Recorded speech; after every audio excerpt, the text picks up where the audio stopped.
Grace and peace to all, and welcome to chapel. I think Carolyn's excited today.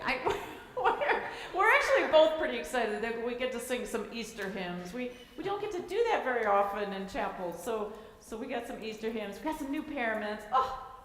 So what if this is snowing outside? We can celebrate Easter. And I want to thank Denzel Johnson, a junior here at Monmouth College. This is his first time giving the message in chapel, and I'm very excited to hear what you have to share with us today. And Larry Haynes, his friend, also a junior, right?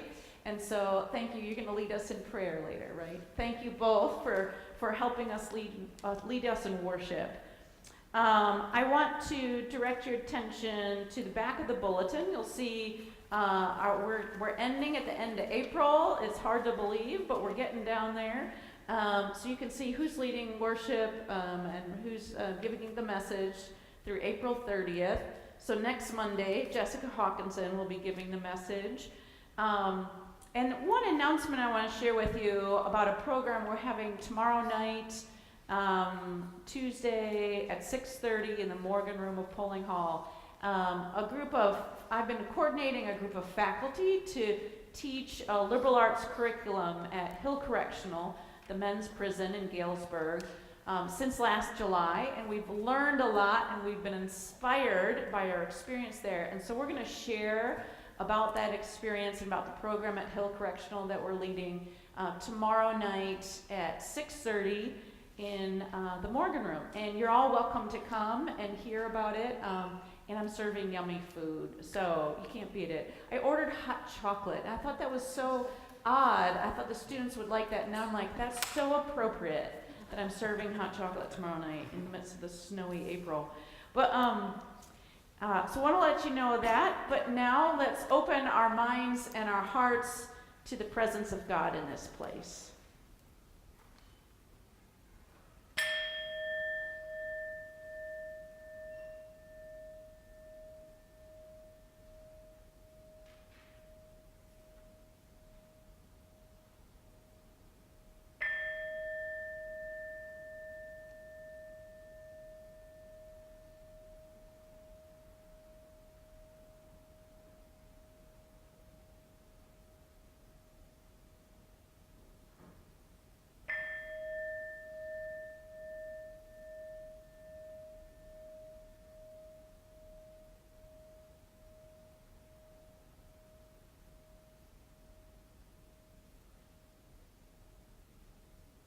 Now I invite you to stand and sing our opening hymn, number 238, Thine is the Glory.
you all may be seated. Before I start my message, I would like you to join me in prayer. Every head is bowed, every eye is closed. Father God, we come on today just thanking you for letting us in your house on today, Lord. We praise your name. I just pray that all that have ears shall hear the message. I pray that not my voice, but your voice, Lord, be heard on today, and the message speaks to everyone in this room. You know us so well. Your love is so great. You know all of us deeply and personally. You know the amount of hairs that are on our heads, Lord. I pray that I am able to give a message that can resonate with everyone in the room. Thank you. Amen. So I'm going to start my message by reading the passage. 1 John 3, 1 through 7. See what love the Father has given us, that we should be called children of God. And that is what we are. The reason the world does not know us is that it did not know him. Beloved, we are God's children now. What we will be has not yet been revealed. What we do know is this: when he is revealed, we will be like him, for we will see him as he is. And all who have this hope in him purify themselves just as he is pure. Everyone who commits sin is guilty of lawlessness. Sin is lawlessness. You know that he was revealed to take away sins, and in him there is no sins. No one who abides in him sins. No one who cares has either seen him or known him. Like little children, let no one deceive you. Everyone who does what is right is righteous just as he is righteous. So I'm going to first break this down piece by piece. And I want to talk to you on today, people of God, about dinner and devotion yesterday on Sunday. We talked about revolutionary love. We talked about how we need to love strangers, to love our enemies, and also, most importantly, to love ourselves. And how do we view strangers, enemies, and ourselves when we call them brother? You know, a lot of times when we talk to a stranger, you're like, how do I call this person a brother? I don't know this person. But the Bible says that you may not know, you may be accompanying angels when you are accompanying strangers. And also, I want to talk to you today about how to love thy enemy. Although past experiences or things they may have done to wrong you, how you can look past that and realize why they may have that feeling, or why that is the reason you have that disagreement. I want to talk to you today about how to love yourself, realize how powerful you are. We are made in God's image, so we have to realize that we have the ability to do amazing things. Okay, don't worry about that. So in Galatians 3:28, it says, there is neither Jew nor Gentile, neither slave nor free, nor is there male or female, for we are all in Jesus Christ. So we are all children of God. I want you to talk to your neighbor today and say, good morning, brother. Good morning, sister. If you have a male or female next to you, go on ahead. Good morning. So it's always good to greet one another in Jesus. You know, I don't know how many times you walk past somebody, they got their headphones in their ear, and, you know, they're minding their own business. But imagine how, you know, just saying hello could be so impactful in someone's life. I'm going to take you down to the next part on 4. Whosoever commits sin, transgressions, also the law, for sin is the transgression of law, and ye that he was manifested to take away our sins, and in him is no sin. Denzel, are you telling me that if I was to sin, like I don't know God? I was like, I don't think so. I say not necessarily. My mom says God does everything in decent and in order. So what sin is called in this passage is lawlessness. And when I think of lawlessness, I think of Black Friday shopping. You know, the door, you're waiting outside for hours, and then the door is finally open. People are pushing and shoving and screaming and shouting to get to these racks with these deals, or steals, you may call them on certain items. So I want to take you to a moment in time of two people where they grab the TV at the same time, and you can see the anger on both of their eyes as they're about to get into a fight over this last TV. And it just talks about the chaos that goes on in the store at this time. I want to take you to a more extreme period of lawlessness by a horror movie I was watching this weekend, and it's called The Purge. I don't know if you have seen this movie, but I would recommend it. So I'm going to take you through the plot of the movie The Purge. So 12 in one day, for 12 hours, there is no law. So people began to steal items from convenience stores, began to kill one another and destroy the area around them.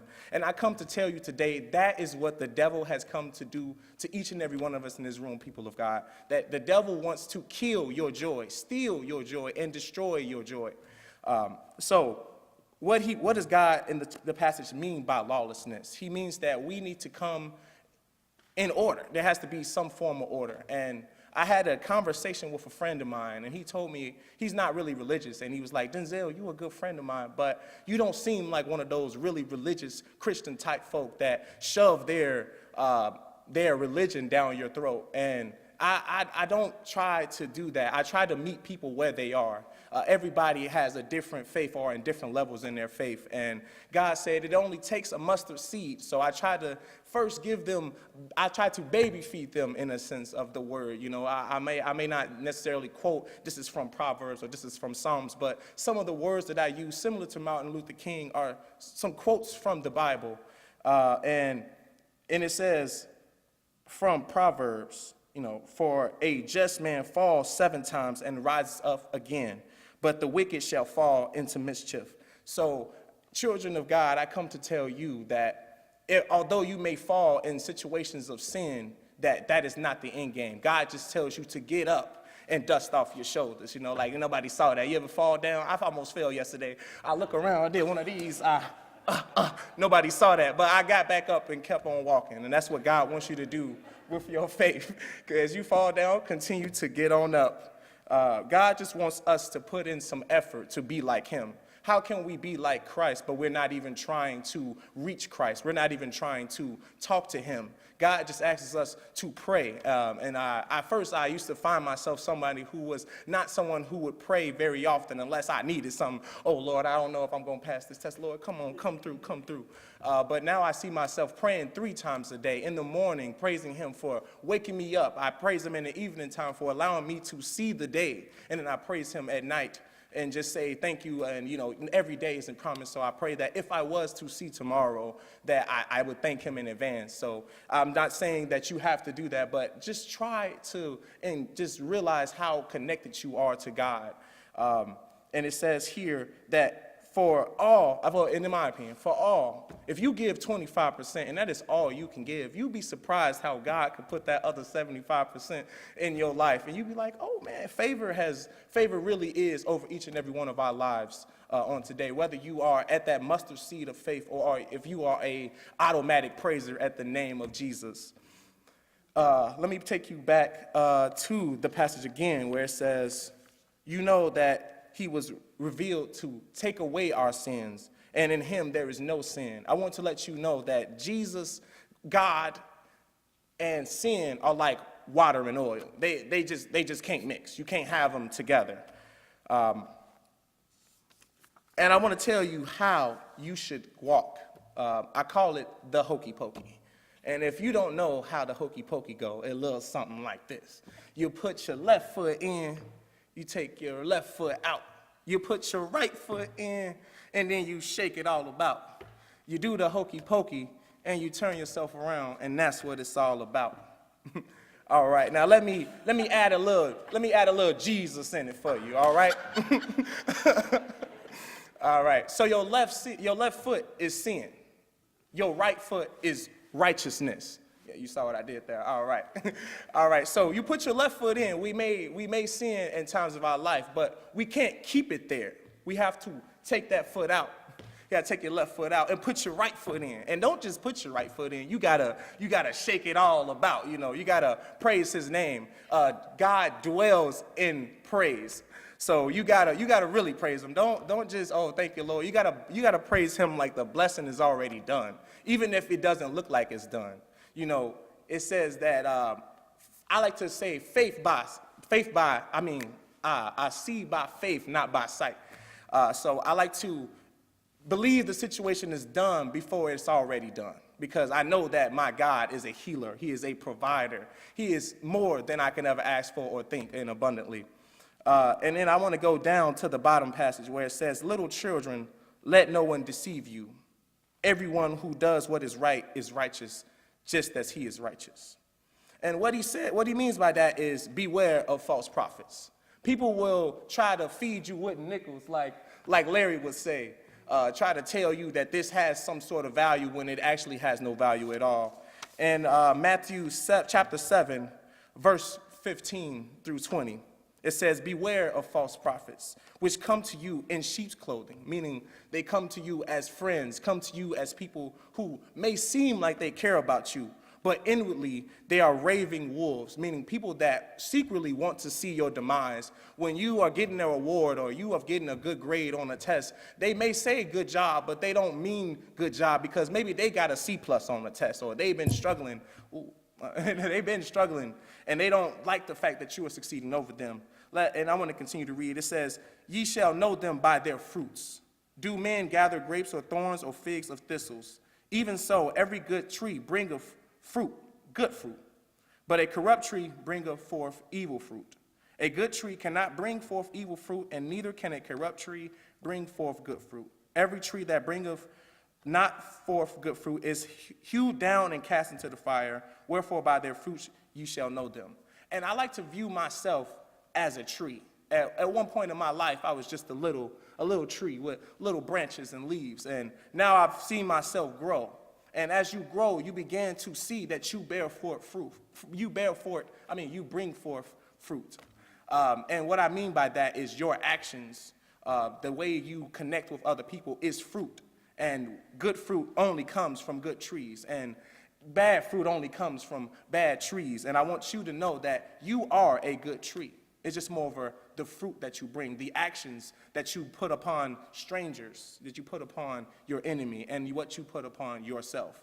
I want to let you know that as you talk to strangers, continue to give them encouragement. You may never know what battles, unseen and seen, that people are going through.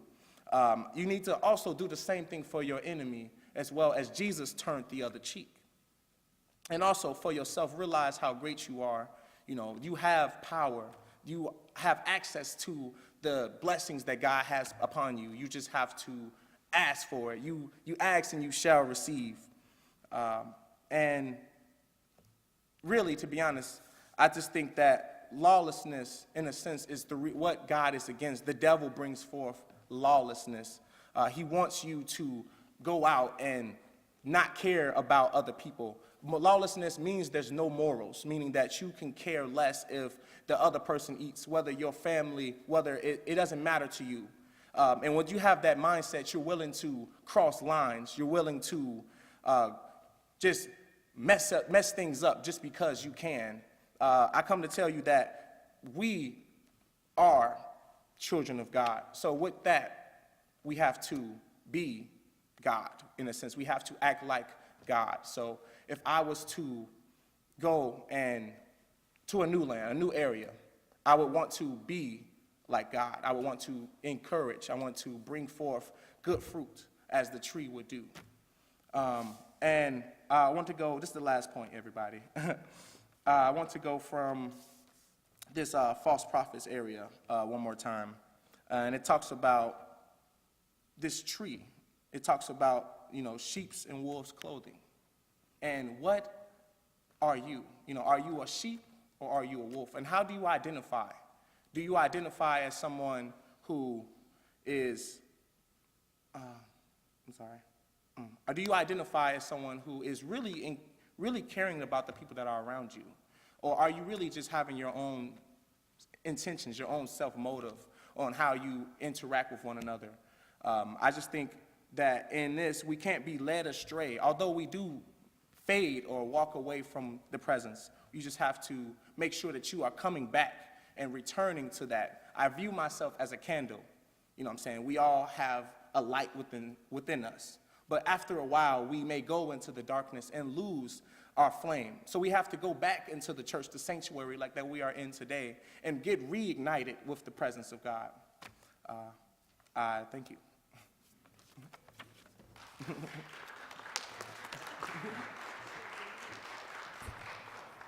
Thank you for that good word, Denzel. Now I invite you to stand. We'll sing hymn number 240, Alleluia, Alleluia, Give Thanks.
Amen. You may be seated.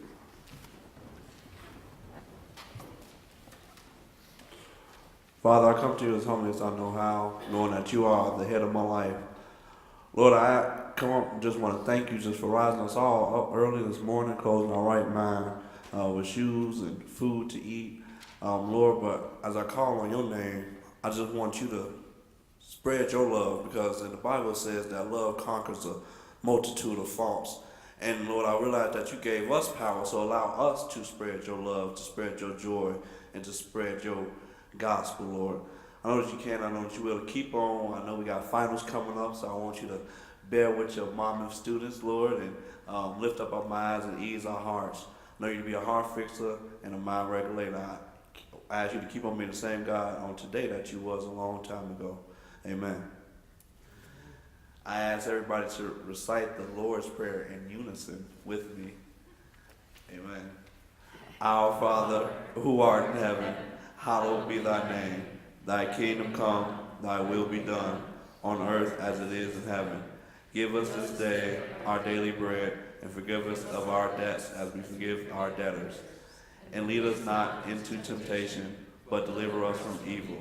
For thine is the kingdom, and the power, and the glory forever. Amen. Now I invite you to stand for our final hymn, number 250. In the bulb there is a flower. Thank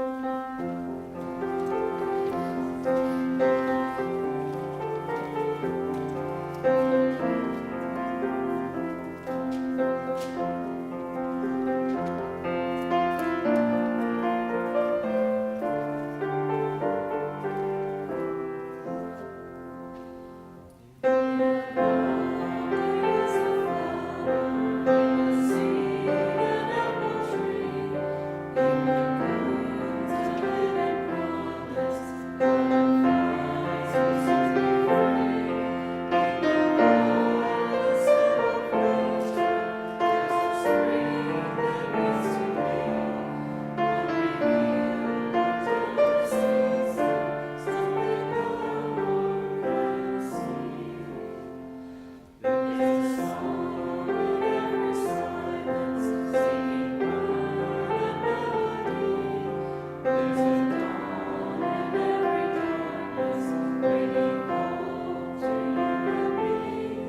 our chapel service today warmed up a little bit and inspired by the flame of God's love that is burning brightly around us in this world. And now may the grace, hope, peace, and love of God the Creator, God the Redeemer, and God the Sustainer be with us all, now and forevermore. Amen. Go in peace, everyone.